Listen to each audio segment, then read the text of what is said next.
목소리 잘 들리시나요? 지난주엔 좀 잡음들이 많이 들어갔다 그런 것 같은데.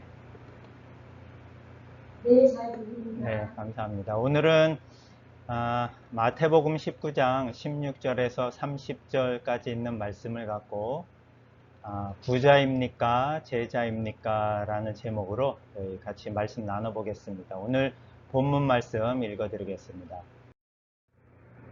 한 청년이 예수님께 와서 물었다. 선생님, 제가 영원한 생명을 얻으려면 어떤 선한 일을 해야 합니까?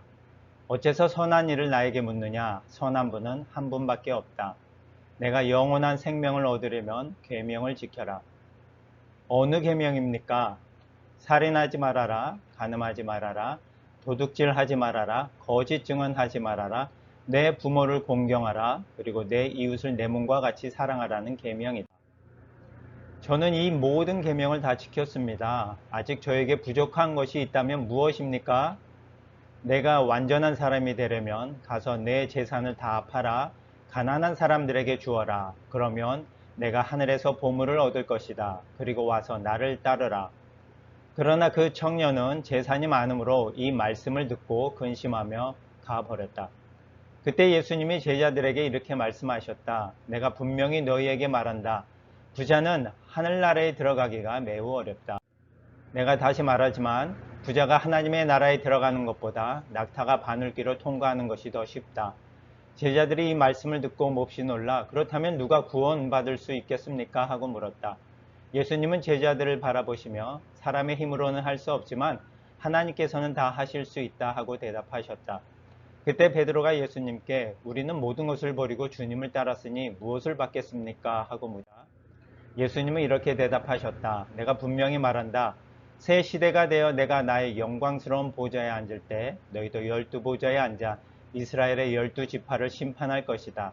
또 나를 위해 집이나 형제나 자매나 부모나 자녀나 논밭을 버린 사람은 누구든지 여러 갑절의 상을 받을 것이며 영원한 생명을 얻을 것이다. 그러나 지금 앞서도 나중에 뒤떨어지고 지금은 뒤떨어져도 나중에 앞설 사람이 많을 것이다. 아멘. 네, 오늘 본문 말씀을 읽으시면서 아마 본문의 내용은 한 부자 청년이 예수님에게 와서 예수님에게 선한 일을 하고 영원한 생명을 하려면 무엇을 해야 합니까? 라고 물었을 때 예수님이 계명을 지켜라 라고 말씀하셨는데 그러자 이 부자 청년이 그 모든 계명은 제가 다 지켰습니까? 무엇이 더 부족한가요? 했더니 그렇다면 내 재산을 다 팔아서 가난한 사람들에게 나눠주고 나를 따르라 라고 하는 그 부자 청년에 대한 비유와 그 뒤에 이제 베드로와 제자들이 예수님에게 또 질문하는 그런 내용, 두 가지의 질문과 그 내용이 오늘 본문의 내용입니다. 근데 오늘 본문의 내용을 보면서 예수님께서 부자 청년에게 참 도전적인 어떻게 보면 과격한 그런 말씀을 하세요. 내가 가지고 있는 모든 재산을 다 팔아서 사람들에게 나눠주고 나를 따르라. 아마 본문 내용을 읽으면서 그 구절에 이렇게 예수님이 이런 말씀을 하셨는데 과연 이것을 따를 수 있는 사람이 얼마나 될까라고 생각할 수도 있겠지만 사실 오늘 본문의 초점은 그렇게 부자 청년이 가지고 있는 그 재물을 우리가 어떻게 할 것인가, 우리가 가지고 있는 이 소유를 어떻게 할 것인가 라는 데 초점이 있는 것은 아니고요. 오늘 사실 본문의 초점은 이 부분에 달려 있습니다. 나를 따르라 라고 하시는 그 예수님의 부름에 대한 두 가지의 상반된 반응을 오늘 본문이 기록하고 있다라는 내용입니다.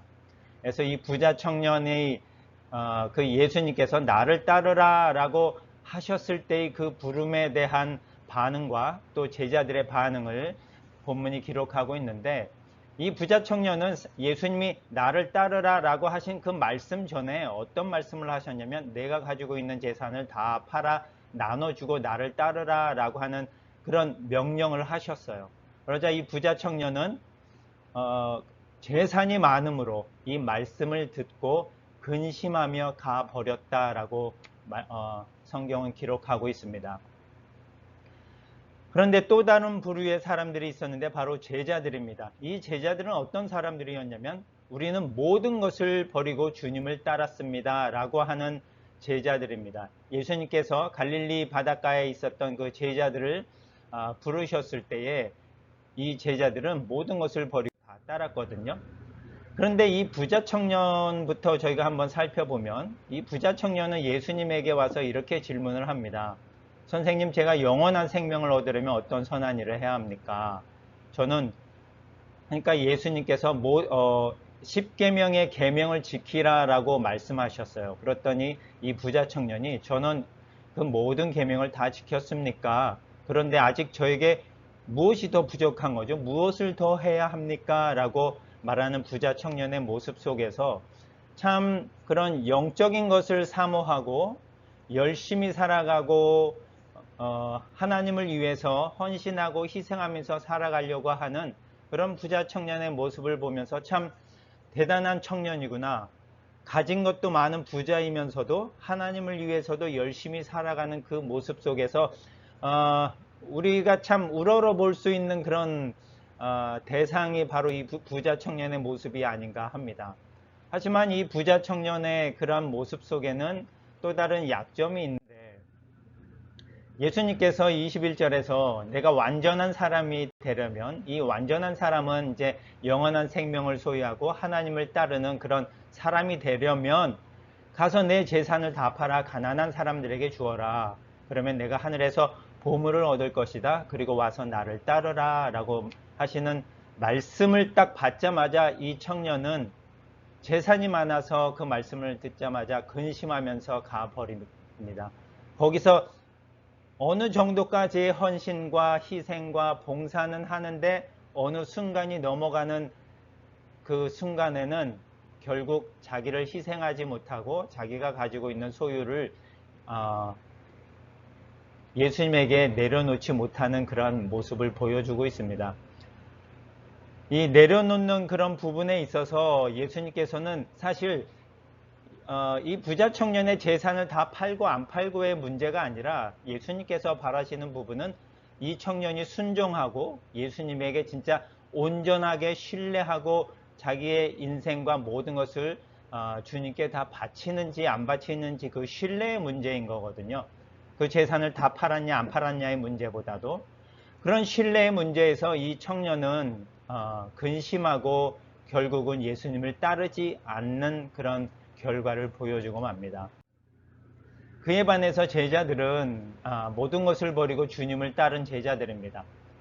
사실 그 부분을 봤을 때는 이 제자들의 희생과 이 제자들의 결심은 대단한 것이구나 라고 하면서 부자 청년과 상당히 비교할 수 있는 그런 부분에 놓여 있습니다. 누가복음에 보면 예수님께서 시몬에게 두려워하지 말아라. 이제부터 너는 사람을 낚을 것이다 하자 그들은 배를 육지에 대고 모든 것을 버려둔 채 예수님을 따라갔습니다. 사실 이 제자들의 결심과 결정과 예수님을 따르는 그 부름에 대한 결정을까지만 본다면 사실 대단한 결심을 하고 따라간 거거든요.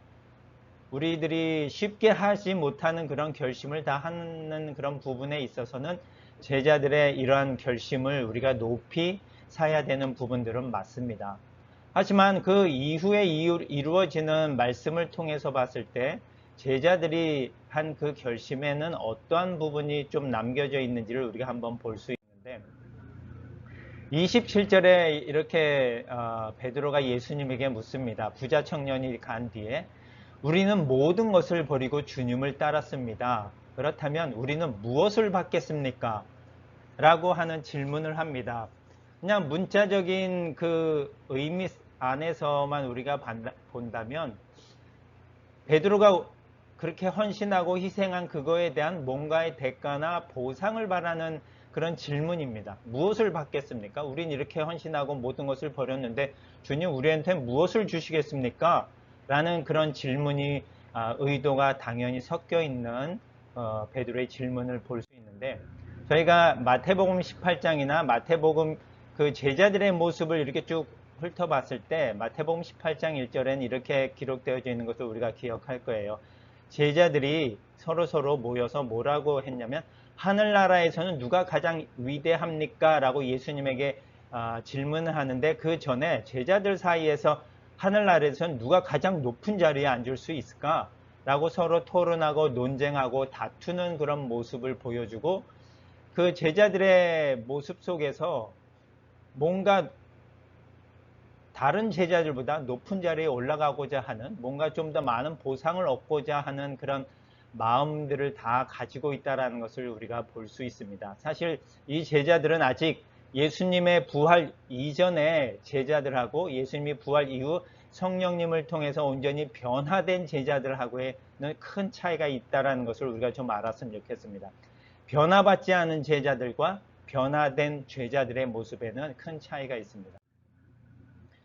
그런 마음을 갖고 있는 제자들에게 예수님은, 내가 다시 말하지만 부자가 하나님의 나라에 들어가는 것보다 낙타가 바늘길로 통과하는 것이 더 쉽다라고 말씀하십니다. 바늘길이라고 하는 부분에 대해서 여러 가지 해석들이 있지만, 그냥 문자적인 해석을 통해서 봤을 때도 바늘길은 진짜 실 하나가 들어갈 정도로 아주 작습니다. 거기에 큰 낙타가 들어간다는 것은 말 그대로 불가능한 것과 같은데, 부자가 하나님의 나라 가는 것보다는 낙타가 그 바늘길로 통과하는 것이 더 쉽다라는 말은, 부자는 하늘나라에 들어가는 것이 진짜 불가능하겠다라는 그런 말과도 같습니다.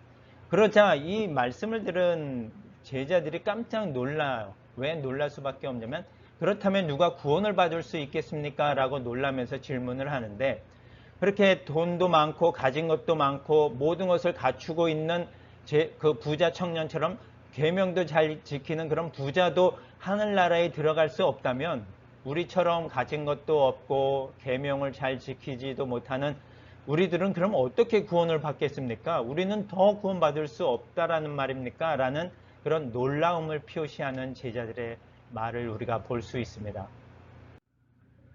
그런 부분에 대해서 예수님께서는 사람의 힘으로는 할 수 없지만 하나님께서는 다 하실 수 있다라고 제자들에게 말씀하고 계십니다.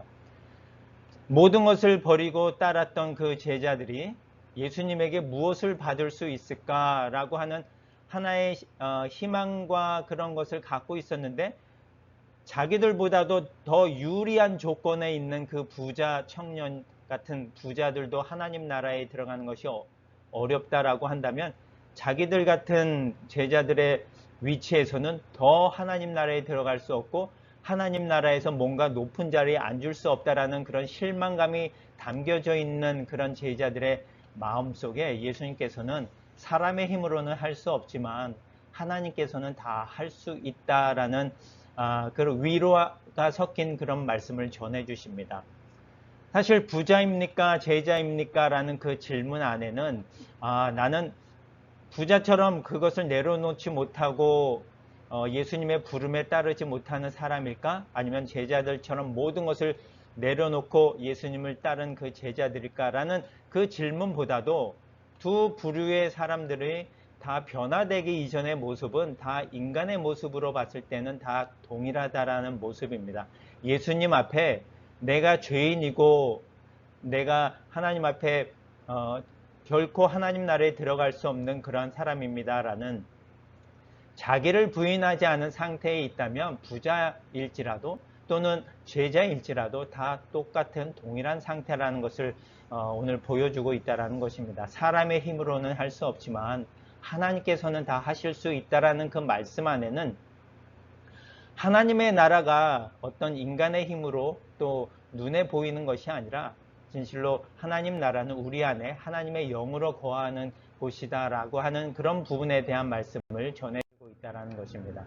그러면서 30절 오늘 본문 마지막에 이런 말씀을 하고 계십니다. 그러나 지금 앞서도 나중에 뒤떨어지고 지금은 뒤떨어져도 나중에 앞설 사람이 많을 것이다 라고 하면서 제자들에게 말씀하시는데, 사실 이 30절의 말씀이 가지고 있는 의미는 상당히 많고 또 심오하고 깊습니다. 그리고 오늘 이 19장과 20장 사이에 이 오늘 마지막 말씀이 기록되어져 있는데, 다음 시간에 우리가 볼 20장에는 이제 포도원에서 일하는 일꾼 비유가 나오는데, 거기에도 동일하게 지금 앞서도 나중에 뒤떨어지고 지금은 뒤떨어져도 나중에 앞설 것이다 라는 그런 말씀이 기록되어져 있습니다.